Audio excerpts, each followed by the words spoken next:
រាល់បញ្ហាទាំងអស់ត្រូវបានកែតម្រូវរួចរាល់សាកល្បងបញ្ចូលសិនមួយខែជាមុនសិនកុំអរគុណខ្ញុំអីមួយខែក្រោយមើលការប្តឹងផ្ដល់មើលគុណភាពមើលកំណត់ត្រាឬទេយេហើយល្ងាចខាងស្អែកមានអាគារ3ត្រូវថែម៉ោងព្រមគ្នាហើយមានមួយក្រុមទៀតជាក្រុមដៃថែបម៉ោង11យប់150ប្រអប់នៅខាងជើងអាគារលេខ3ធានាថានឹងបំពេញភារកិច្ចឲ្យបានជោគជ័យខ្ញុំនឹងរៀបចំទុកមុនមួយថ្ងៃផ្អាប់គ្រឿងជីវៈរៀបចំបន្លែកត់ត្រាទុកមិនឆាទុកមុនទេ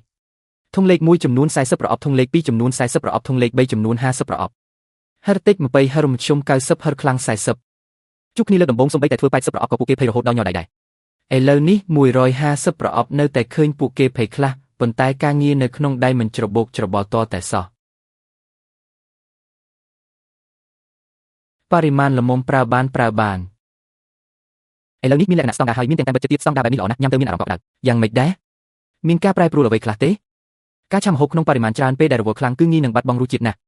ប៉ុន្តែរសជាតិរបស់ពួកគេនៅតែដែលនេះជារឿងពិបាកណាស់តែពួកគេធ្វើបានបងឡូយើងដឹកជញ្ជូន150ប្រអប់អស់ហើយកុំទាន់អួតអីអួតលេងរួចហើយអស់កម្លាំងល្វើយហើយកាលពីមុនខ្ញុំតែងតែខ្លាចគ្មានអ្នកមកថ្ងៃនេះខ្ញុំបែរជាខ្លាចមនុស្សច្រើនពេកទៅវិញមនុស្សច្រើនមិនគួរឲ្យខ្លាចទេអ្វីដែលគួរឲ្យខ្លាចគឺចិត្តមនុស្សផ្លាស់ប្ដូរខ្ញុំចាំទុកហើយនៅក្នុងគ្រប់មានកម្មករនិយាយថាបាយប្រអប់ថែមម៉ោងយប់នេះមិនអាក្រក់ទេល្អជាងមុនស៊ុបក៏ក្តៅបាយក៏ច្រើនដែរបងប្រុសញ៉ាំហើយកម្រិតណាដែរហើយរំជុំសុំបាយច្រើនបន្តិចបាទបាយមិនគ្រាន់អាចថែមទៀតបានកាលពីមុនខ្ញុំពិតជាងងឹតងន់ណាស់ខ្ញុំតែងតែគិតថាអ្នកស្គាល់គ្នាធ្លាប់លក់ថ្លៃបន្តិចក៏មិនអីដែរថ្មីនេះបាយរបស់បងស្រីរ៉ូនៅច្រកទ្វារធំគឺអន់ណាស់រសជាតិមិនកាត់ទេសាច់នៅក្នុងម្ហូបឃើញថាទេជាងមុនច្បាស់ណាស់សុទ្ធតែដំឡូងបារាំងហើយថែមទាំងឡើងថ្លៃទៀតបងស្រីរ៉ូមិនងាយស្រួលទេថ្លៃជាង2-3រៀលក៏2-3រៀលទៅគាត់ថែមទាំងទុកបាយឲ្យពួកយើងពាក់កណ្ដាលយប់ទៀតក្រោយមកគិតទៅទើបដឹងថាអ្នកស្គាល់គ្នាទេដែលមិនគួរត្រូវបានគេកេងប្រវ័ញ្ចដេកាឡូកាលពីមុនខ្ញុំថែមទាំងសាច់ចំអកឲ្យបងថាជាមនុស្សគិតច្រើនទៀតផងខ្ញុំដឹងហើយសុំទោសផងមិនបាច់ប្រាប់ខ្ញុំទេទៅថ្ងៃមុខមើលឲ្យច្បាស់ទៅបានហើយសាច់មាន់នេះពិតជាខុសប្លែកមែនកាលពីមុនញ៉ាំនៅច្រកទ្វារធំញ៉ាំកាន់តែច្រើនកាន់តែស្រេកទឹកញ៉ាំអាមួយនេះហើយមានអារម្មណ៍ស្រួលខ្លួនណាស់ទៅថ្ងៃមុខខ្ញុំនឹងមកទិញជាប្រចាំប៉ុន្តែកុំឡើងថ្លៃណាបើគ្រឿងផ្សំមិនឡើងថ្លៃខ្លាំងទេពួកយើងក៏មិនឡើងថ្លៃដែរបើត្រូវឡើងថ្លៃមែនក៏ពួកយើងនឹងសរសេរប្រាប់ទុកជាមុនដែរល្អណាស់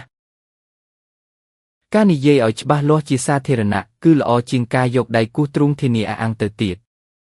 លោវិនឈួនមានការអីមែនទេទុករបស់ខ្ញុំត្រូវបានគេបិទហើយលុយពីណីក៏បងរួចហើយថែមទាំងត្រូវទៅវគ្គបណ្ដុះបណ្ដាលទៀតពីអ្នកនោះរកស៊ីដាច់ណាស់ពួកគេគោរពតាមច្បាប់ទម្លាប់បងស្រីចង់ស្ដាប់ការពិតទេតើបងគិតថាខ្ញុំសមមុខហើយមែនទេត្រូវហើយប៉ុន្តែខ្ញុំមិនចង់ឃើញបងស្រីវិនិច្ឆ័យនោះទេខ្ញុំគ្រាន់តែសង្ឃឹមថាបងស្រីកុំពេញប្រវ័ញ្ចគេទៀតទៅបានហើយកាលពីមុនខ្ញុំពិតជាគិតថាយកលុយពីអ្នកស្គាល់គ្នាច្រើនបន្តិចមិនអីទេព្រោះពួកគេទិញបានថោកជាងហើយអាចជួយតាក់ទាញមួយបានទៀត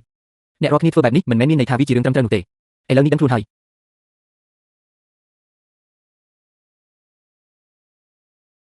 បងឯងពូកែប្រដៅគេគួរសម្ដែងតើកាលពីមុនបងស្រីក៏ពូកែប្រដៅខ្ញុំដែរតើបងលោកខ្ញុំនឹងជាយានបានពិភាក្សាគ្នារួចហើយពួកយើងចង់ជួបតូបមួយកន្លែងមិនមែននៅច្រកទ្វារធំហើយក៏មិនមែននៅច្រកទ្វារក្រោយដែរគឺនៅជួបតូបតាមផ្លូវចំហៀងនោះទំហំមិនធំទេប៉ុន្តែយ៉ាងហោចណាស់ក៏មានប្រព័ន្ធទឹកស្អាតនិងទឹកកខ្វក់ត្រឹមត្រូវអាចធ្វើអាជ្ញាប័ណ្ណបានហើយក៏អាចឲ្យភ្ញៀវអង្គុយញ៉ាំនៅកន្លែងបានដែរបងលោកបងគិតថាអាចទៅរួចទេថ្លៃជួបប៉ុន្មាន4500ក្នុងមួយខែមិនថោកទេចុះលុយកក់វិញពេលខែសម្ពាធមិនទៅទេចាស់ប៉ុន្តែការលក់តាមចិញ្ចើមផ្លូវវាមិនមែនជាការរកស៊ីយូរអង្វែងទេពេលភ្លៀងពិបាកលក់ពេលត្រជាក់ក៏ពិបាកដែរបើមានហាងត្រឹមត្រូវងាយស្រួលគ្រប់គ្រងអនាម័យជាងហើយក៏អាចឲ្យអ្នករាល់គ្នាអង្គុយញ៉ាំបានស្រួលដែរតើអ្នកទាំងពីរបានគិតគូរពីបញ្ជីលុយកាក់ច្បាស់លាស់ហើយនៅអញគិតគូរបានល្អណាស់មិនមែនគ្រាន់តែឃើញលក់ដាច់ក៏ចេះតែចង់បើកហាងទាំងតក់ក្រហមនោះទេចុះបើភ្ញៀវតិចជាងមុននៅតែអាចទ្រាំទ្របាន2ខែទៀតបើមិនកើតទេគឺដកថយមិនខ្ជិលលុយផ្ដេសផ្ដាស់ឡើយបើអញ្ចឹងអាចសាកល្បងបានកុំចាត់ទុកខ្ញុំជាថៅកែអីលុយគឺអ្នកទាំងពីរជាអ្នកចេញហើយហានិភ័យក៏អ្នកទាំងពីរជាអ្នកទទួលខុសត្រូវដែរប៉ុន្តែបងមើលឃើញវិញឆ្ងាយជាងពួកយើងខ្ញុំគ្រាន់តែបានឃើញតូបលក់ដូរជាច្រើនពេលលក់ដាច់ខ្លាំងចិត្តក៏ចាប់ផ្ដើមអួតអាងលុយរកមិនទាន់នឹងផងក៏ធ្វើឲ្យតូបរបស់ខ្លួនត្រូវដួលរំទៅវិញបន្ទាប់ពីបើកខាងហើយស្លាកតម្លៃនៅតែត្រូវព្យួរគំរូអាហារនៅតែត្រូវរក្សាទុកអនាម័យកន្លែងញ៉ាំកាន់តែស្មុគស្មាញហើយការដោះស្រាយការប្តឹងផ្តល់ក៏ត្រូវតែមានជំហានច្បាស់លាស់ដែរគិតឈ្មោះហាងរួចហើយឈ្មោះអីដែរមន់ឆាប់ប្រជាកម្មករតើវាសាមញ្ញពេកទេដឹ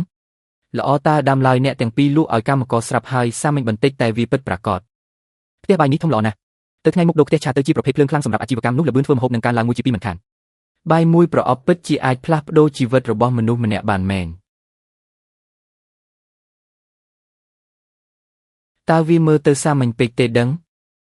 សាមញ្ញទៅល្អគុំធ្វើអ្វីដែលឥតប្រយោជន៍អីចង្ក្រានគ្មានបញ្ហាទេប្រព័ន្ធបឺតផ្សែងក៏ដំណើរការល្អដែរព្យួរនៅកន្លែងណានៅខាងក្រោយកន្លែងគិតលុយដើម្បីរំលឹកដាស់តឿនខ្លួនឯងបាទបងឡូកាលពីមុនខ្ញុំស្ទើរតែត្រឡប់ទៅស្រុកកំណើតវិញទៅហើយលក់ដំបងកន្លះខែដំបងមួយថ្ងៃលក់បានតែ2-3ប្រអប់ប៉ុណ្ណោះពេលខ្លះសាច់សរហូតខ្ញុំខ្លាចខាតហើយក៏ខ្លាចគេសើចំអកដាក់ដែរថ្ងៃនោះបងមកញ៉ាំជាមួយដំបងគេតាមពិតទៅខ្ញុំភ័យខ្លាំងណាស់ខ្លាចបងញ៉ាំហើយនិយាយថាមិនឆ្ងាញ់ខ្ញុំមិនមែនជាអ្នកញ៉ាំដំបងគេទេដឹងបងគឺជាមនុស្សដំបងគេដែលសួរតម្លៃដោយយកចិត្តទុកដាក់បំផុតពីព្រោះកាលនោះខ្ញុំទៅតែត្រូវគេកេងប្រវ័ញ្ចសំណាងល្អណាស់ដែលបានបងមកជួយកុំគិតថាលទ្ធផលទាំងអស់នេះមកពីខ្ញុំអីខ្ញុំគ្រាន់តែបដូរកន្លែងញ៉ាំបាយប៉ុណ្ណោះអ្នកដែលរក្សាមួយពិតប្រាកដគឺខ្លួនអ្នកទាំងពីរផ្ទាល់អរគុណច្រើនបងប្រុសចាំបន្តិចសិនមានការអីមែនទេមិនមែនជាលុយទេគឺកាត់ញ៉ាំបាយទៅថ្ងៃមុខបងមកញ៉ាំគឺមិនគិតថ្លៃឡើយមិនបាច់ទេបងឡូបងបានជួយពួកយើងច្រើនណាស់ បើអ្នកទាំងពីរពិតជាចង់ចាំមែនគឺយកតែ38ពីខ្ញុំទៅបានហើយឲ្យដូចអ្នកដទៃទាំងអស់គ្នាអញ្ចឹងកុំផ្ដោតតម្លៃពិសេសឲ្យខ្ញុំអីឲ្យតែមានតម្លៃពិសេសចំពោះបុគ្គលម្នាក់ច្បាប់ទម្លាប់នឹងត្រូវវិនិច្ឆ័យមិនខានយល់ហើយថ្ងៃបើខាងដំបងហាងគេផ្សេងមានទុងស្គូវីគង់លន់នៅត្រហឹងចំណែកឯហាងអ្នកទាំងពីរវិញសំបីតែកន្ទ្រព្យការមួយក៏គ្មានដែរតើវាសាមញ្ញពេកទេដឹងបងលោពួកយើងមិនចង់ធ្វើអ្វីដែលឥតប្រយោជន៍នោះទេលុយទិញផ្កាយកទៅទិញសាច់មាន់ល្អបន្ថែម2-3គីឡូប្រសើរជាងការទទួលបដិសណ្ឋារកិច្ចនេះត្រូវបានដំណើរកម្រិតហើយនៅតែ38ដដែលទេបងប្អូនរកកន្លែងអង្គុយខ្លួនឯងទៅបាទហេរតិច3ប្រអប់ហិរមធ្យម5ប្រអប់ហិរខ្លាំង2ប្រអប់មេកាឡូបងនៅតែតម្រង់ជួរទៀតមែនទេបើខ្ញុំមិនតម្រង់ជួរទេគេច្បាស់ជាខ្ញុំមិនខានមានហេតុផលសម្រុំបងលោហិរមធ្យមមែនទេហិរមធ្យមថាកែស្រីខ្ញុំមិនញ៉ាំបាយទេតើអាចចុះថ្លៃ$2បានទេបាយប្រអប់គឺតម្លៃដូចគ្នាទាំងអស់ប៉ុន្តែខ្ញុំអាចបន្ថែមម្ហូបឲ្យបងច្រើនបន្តិចបានតើគុំធ្វើឲ្យថៅកែពិបាកចិត្តអីហាងនេះមិនលេងល្បិចលក់ឡើងថ្លៃចុះថ្លៃតាមចិត្តនោះទេថៅកែរសជាតិនៅតែឆ្ងាញ់ដូចមុនដដែលលក់បានប៉ុន្មានហើយ216ប្រអប់គ្មានការភ័ន្តច្រឡំក្នុងការកម្មឡើយហើយក៏គ្មានការប្តឹងផ្ដោអ្វីដែរល្អណាស់អញ្ចឹងតម្លៃ$38ទៅថ្ងៃមុខនឹងព្យួរនៅទីនេះព្យួរឲ្យបានយូរអង្វែងកុំយកច្រឡំអីឥឡូវនេះខ្ញុំមានឯកសារត្រឹមត្រូវគ្រប់គ្រាន់អស់ហើយគ្រូបង្រៀននៅវគ្គបណ្ដុះបណ្ដាលនិយាយថាការដាក់តម្លៃច្បាស់លាស់មិនមែនជាការខាតបង់ទេគឺដើម្បីកាត់បន្ថយបញ្ហាស្មុគស្មាញសម្ដីនេះត្រឹមត្រូវណាស់កាលពីមុនខ្ញុំតែងតែគិតថាកម្មករងាយស្រួលនឹងបោកប្រាស់ណាស់ព្រោះពួកគេប្រញាប់ប្រញាល់ពេលវេលាអាចយកលុយបានច្រើនប៉ុណ្ណាក៏យកប៉ុណ្ណោះទៅឥឡូវនេះគ្មាននរណាម្នាក់ជឿជាក់លើខ្ញុំទៀតទេសេចក្តីទុកចិត្តពេលដែលបាត់បង់ទៅហើយមិនមែនគ្រាន់តែព្យួរស្លាប់មួយសន្លឹកគឺអាចយកវាមកវិញបាននោះទេឥឡូវនេះមួយថ្ងៃខ្ញុំលក់មិនសូវដាច់ប៉ុន្មានទេប៉ុន្តែក្នុងចិត្តមិនសូវភ័យអន្ទះសារដូចមុនឡើយអ្នកណាមកទិញក៏តម្លៃតែមួយដែរមិនបាច់ហត់ចាំថាម្នាក់ត្រូវយកលុយប៉ុន្មាននោះទេតើបងចង់សាកល្បងមួយប្រអប់ទេថ្ងៃនេះខ្ញុំបានញ៉ាំរួចហើយរោគុយសៀងកុំដើរថយក្រោយវិញឲ្យសោះណាមិនធ្វើបែបនោះទៀតទេចុងឆ្នាំត្រូវពន្លឿនការងារយប់នេះត្រូវការបាយថែមម៉ោង300ប្រអប់ចែកជា2វគ្គតើអាចដឹកជញ្ជូនបានទេអាចទទួលធ្វើបានប៉ុន្តែត្រូវតែបែងចែកជាវគ្គទី1នៅម៉ោង10យប់វគ្គទី2នៅម៉ោង11យប់បានធ្វើតាមអ្វីដែលអ្នកបាននិយាយទៅចុះ